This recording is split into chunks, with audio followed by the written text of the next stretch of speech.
Christmas का दिन था और आज के दिन डार्जी बहुत खुश थी क्योंकि आज उसके घर में क्रिसमस पार्टी होने वाली थी और बहुत सारे लोग भी आने वाले थे, बहुत सारे बच्चे भी आने वाले थे। वो अपने मम्मी पापा से बोल रही होती है कि आप लोग हर बार मेरे से झूठ बोलते हैं कि सेंटा आकर गिफ्ट देता है, मैंने तो कभी सेंटा को नहीं देखा। तब उसकी माँ बोलती है कि बेटा तुम सो रही होती हो, तभी सेंटा आते हैं और गिफ्ट रखकर चले जाते हैं। तब वो बोलती है कि तो आज की रात मैं पूरी रात जागूंगी और सेंटा के हाथों से ही गिफ्ट लूँगी। तभी उसका पड़ोसी वहाँ आ जाता है जो कि डार्जी का दोस्त भी होता है और उसके पापा के दोस्त होते हैं। तो वो उससे बोल रही होती है कि आज पूरी रात हम जागेंगे और सेंटा के हाथों से ही गिफ्ट लेंगे। उसका दोस्त भी बोलता है कि हाँ ठीक है, आज पूरी रात जाकर हम सेंटा के हाथ से ही गिफ्ट लेंगे। और फिर दोनों खेलने लगते हैं। तभी वहाँ पर बहुत सारे लोग आ जाते हैं और पार्टी शुरू हो जाती है। सभी लोग पार्टी एंजॉय कर रहे होते हैं। तभी वहाँ डार्जी के पापा देखते हैं कि सेंटा वहाँ पर बच्चों के साथ हंस खेल रहा है और वो उस सेंटा को नहीं पहचान रहा होता। वो डार्जी की माँ से पूछता है कि ये सेंटा कौन है, इसे तो हमने नहीं बुलाया। तब उसकी माँ बोल रही होती है कि क्या पता ये कोई हमारा रिलेटिव हो और सेंटा की ड्रेस पहन कर आया हो बच्चों को मन लगाने के लिए, हम ऐसे तो नहीं उसे कुछ कह सकते। और फिर वो लोग पार्टी एंजॉय करने लगते हैं। तभी डार्जी भी सेंटा से बात करने लगती है और सेंटा उन्हें बताता है कि ये मैं विदेशी चॉकलेट लेकर आया हूँ तुम लोगों के लिए, ये लो खाओ, और उन लोगों को विदेशी चॉकलेट दे देता है। सेंटा के साथ बच्चे खेलकर बहुत खुश हो रहे होते हैं। तभी सेंटा अपने असली रूप में आ जाता है और उस असली रूप में देखकर बच्चे ज़ोर ज़ोर से चीखने लगते हैं। तभी पार्टी की लाइट चली जाती है और फिर लाइट आती है तो वो लोग देखते हैं कि पार्टी के सारे बच्चे गायब हैं और वहाँ से डार्जी भी गायब है, उसका दोस्त भी गायब था। अगले दिन ही न्यूज़ में दिखाया जाता है कि क्रिसमस पार्टी से बच्चे बहुत सारे लापता हो गए और ये न्यूज़ देखकर इंस्पेक्टर बहुत परेशान होता है। वो सोचता है इतने सारे बच्चे एक साथ कैसे गायब हो सकते हैं और वो बहुत देर तक सोचता रहता है।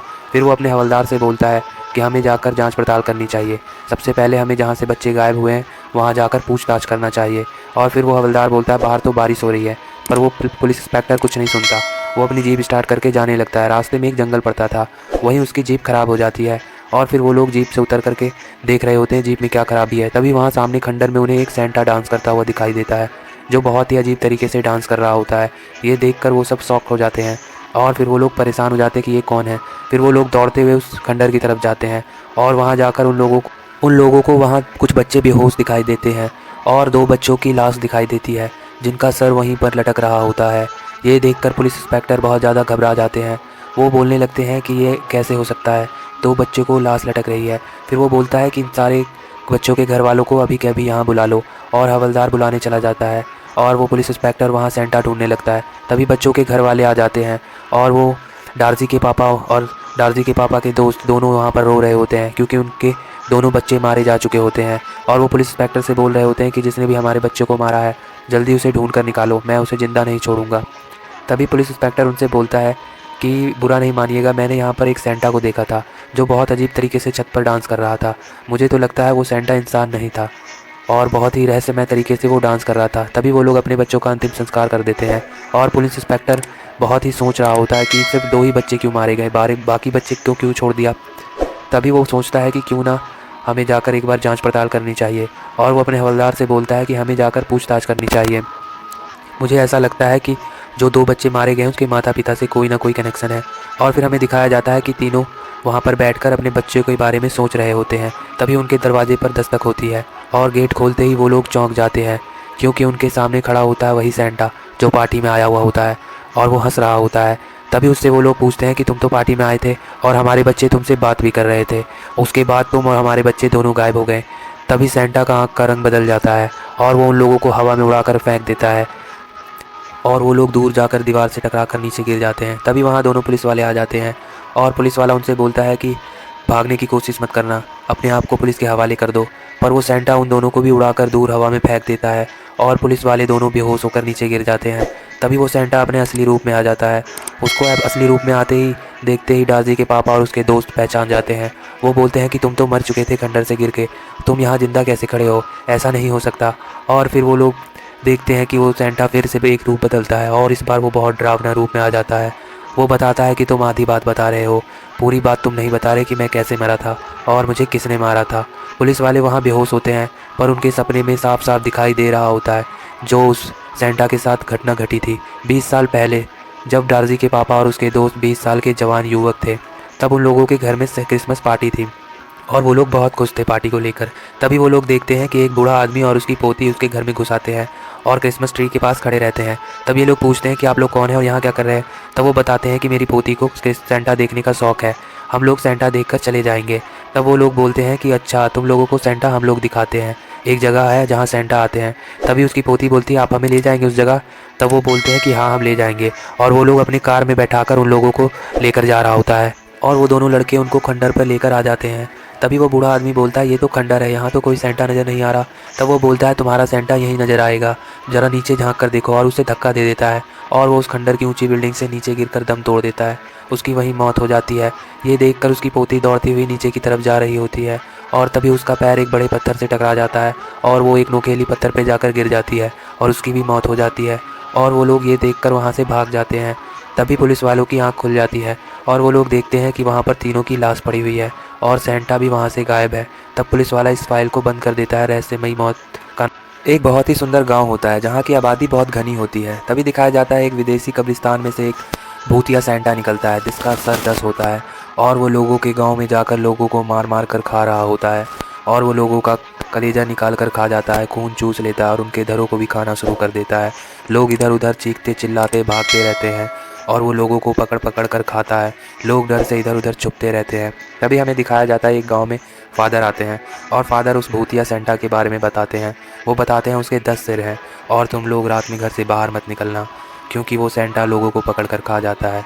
वो कोई अच्छा सेंटा नहीं है, वो एक भूतिया सेंटा है। ये बताकर फादर चले जाते हैं, और लोगों में डर बैठ जाता है। तभी वहाँ पुलिस इंस्पेक्टर आता है, और वो बोलता है कि हमें फादर ने बताया उस भूतिया सेंटा के बारे में, तुम लोग चिंता मत करो, हम लोग तुम्हारी रखवाली करेंगे, रात भर हम पहरा देंगे। और वो पुलिस वाला रात भर पहरा लगा कर रखता है। तभी वो भूतिया सेंटा पुलिस स्टेशन के बाहर आ जाता है, और पुलिस स्टेशन में हमला कर देता है। वो बड़ी ही बेरहमी से पुलिस वालों को मार कर खा रहा होता है। पुलिस वाले इधर से उधर भाग रहे होते हैं, और वो पुलिस वालों को मार मार कर पकड़ पकड़ कर खा रहा होता है। वो सभी पुलिस वालों को एक पिंजड़े में बंद कर देता है, और एक एक करके खाता है। कुछ पुलिस वाले वहाँ से बच के भाग जाते हैं। तभी अगले दिन ये गाँव वालों को बात पता चलती है, और वो फादर के पास जाते हैं, और फादर से बोलते हैं कि फादर अब तो पुलिस वाले भी सेफ नहीं हैं, कल पूरे पुलिस स्टेशन में सेंटा ने लोगों पुलिस वालों को मार कर खाया। तभी फादर बोलते हैं कि मैं प्रेयर कर रहा हूँ, जल्दी ही हमारी प्रेयर सुन ली जाएगी, और उस सेंटा का खात्मा होगा। और पर गांव वाले बहुत डरे हुए होते हैं। रात होते ही वो लोग अपने घरों में छुप जाते हैं, और सेंटा तभी उस गांव में आ जाता है, और वो गांव में आकर गांव के चौपाटी पे जाकर बैठ जाता है, और गांव वालों से बोलने लगता है कि मुझे 5 आदमी आज खानी है, तो 5 आदमी खुद ही मेरे पास चले आओ, वरना मैं पूरे गांव में तबाही मचा दूंगा। ये सुनकर गांव वाले बहुत डर जाते हैं, और कोई भी गांव वाला बाहर निकल कर नहीं आता, सब अपने घरों में डर से छुपे हुए होते हैं। तभी सेंटा गांव वालों को घर से बाहर निकाल निकाल कर खाने लगता है। पूरे गांव में भगदड़ मच जाती है, लोग चीखते चिल्लाते वो इधर से उधर भाग रहे होते हैं, और वो सेंटा लोगों को बेरहमी से पकड़ पकड़ कर मार कर खा रहा होता है। वो उनका कलेजा निकाल कर खा लेता है, और खून पी लेता है। अगले दिन गाँव वाले जी फादर के पास जाते हैं, और फादर से बोलते हैं कि फादर अब हम लोग इस गांव में नहीं रहेंगे, हम लोग ये गांव छोड़कर जा रहे हैं, कल बहुत से हमारे लोग मारे गए। तभी फादर बोलते हैं कि उस सेंटा को पकड़ने के लिए हमने प्लान बना लिया है, आज की रात उस सेंटा को हम लोग ख़त्म कर देंगे, तुम लोग बस हमारा साथ दो। तभी गांव वाले बोलते हैं कि हमें तो बहुत डर लग रहा है, पर वो साथ देने लगते हैं। तभी रात होते ही सेंटा फिर से उस गाँव में आ जाता है, और उस गाँव की चौपाटी पे पास आकर फिर से बोलने लगता है कि गाँव वालों, मुझे आज 10 आदमियों की ज़रूरत है, तो 10 आदमी खुद ही मेरे पास आ जाओ, वरना फिर से मैं गांव में तबाही मचाने लगूंगा। और गांव वाले फिर से नहीं आते हैं। गांव वाले सारे के सारे फादर के साथ खड़े होकर छुप के देख रहे होते हैं। तभी फादर ने सबको एक एक प्लस का साइन दे रखा होता है, और उसमें मंत्र पढ़कर फूंक रखा होता है। तभी उससे पीली रोशनी निकलने लगती है, और वो लोग सेंटा की तरफ धीरे धीरे आगे बढ़ने लगते हैं। सेंटा ये देखकर बहुत खुश हो जाता है। वो बोलता है मैंने तो सिर्फ 10 आदमी मांगे थे, यहाँ तो पूरा गाँव चला आ रहा है, आज तो मज़ा आ जाएगा। और तभी फादर और गांव वाले सब सेंटा के करीब आ जाते हैं, और वो पीली रोशनी सेंटा पे पड़ने लगती है। तभी सेंटा पे खुश होने लगता है। वो बोलता है इससे मेरा तुम लोग क्या कर लोगे। और तभी फादर बोलता है कि तुम कहाँ से आए हो बताओ, और धीरे धीरे गांव वाले और आगे बढ़ने लगते हैं। तभी सेंटा के बदन में आग लगने लगती है, और वो बोलने लगता है मुझे छोड़ दो, मैं तुम्हें बताता हूँ मैं कहाँ से आया हूँ। वो बताता है कि मैं विदेश के कब्रिस्तान से आया हूँ, और मैं लोगों का मांस खाता हूँ और खून पीता हूँ। तभी फादर बोलते हैं कि आज हम तुम्हें नहीं छोड़ेंगे, तुमने बहुत लोगों का खून बहाया है और बहुत लोगों की जान ली है। तभी वो सेंटा जल के राख हो जाता है, और उसकी राख से एक नया सेंटा आता है जो बोलता है कि मैं सेंटा का दूत हूँ, और इस भूतिया सेंटा ने मुझे पकड़ रखा था, आज तुमने मुझे आज़ाद करवाया है।